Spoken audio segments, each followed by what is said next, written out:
It has been a terrific day, and I know we're all tired but exhilarated. I wrote down for myself sort of the talking map for what next, because one of our goals, of course, the rich material, the discussions, what we witnessed in terms of seeing the relationships, not just talking about them, I think was particularly important and poignant.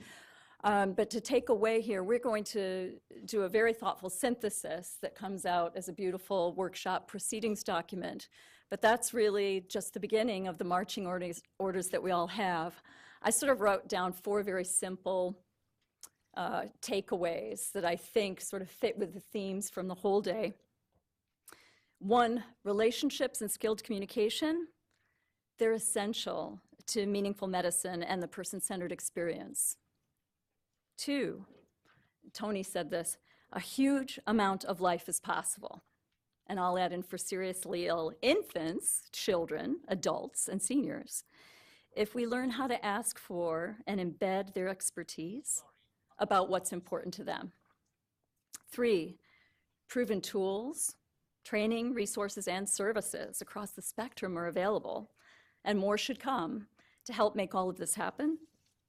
And 4, we all need to think about using our heads, our hearts, our feet, we heard that today, and also our voices to increase understanding that builds demand.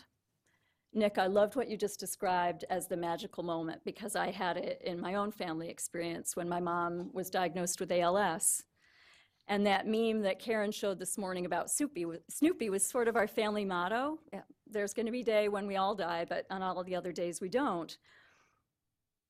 Mom wanted to know, first, how do we relish every moment? And what's the care available to help support that? And then she wanted to know, but when the ground shifts, and Blythe talked about this morning too, I want to know what to expect. So we did something that was our magical moment. We went and had a palliative care consult with the incomparable Patrick Coyne in Virginia. And it was so remarkable because she asked him, what's it going to be like when the other shoe drops? And he told her. And that was such a relief to sort of know what was going to happen next and how could we plan for that, just like we planned for relishing the moments. And I asked Mom after, and I'm trying to think how we can shrink this down in that marketing messaging. I asked Mom, so what was the most important part of what this whole experience has been? She wasn't able to talk then. She had to use that electronic device to speak. But she said to me, and we've got to figure out how to make this part of our slogan, palliative care helped me stay ahead of the game. So we have to figure out how to sort of take that to the street and make it part of that heart of healthcare.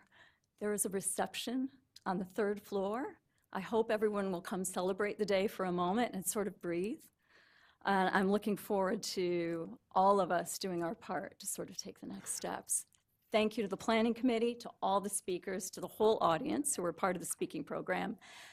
Thelma Cox and Lori Gregg, get a huge round of applause.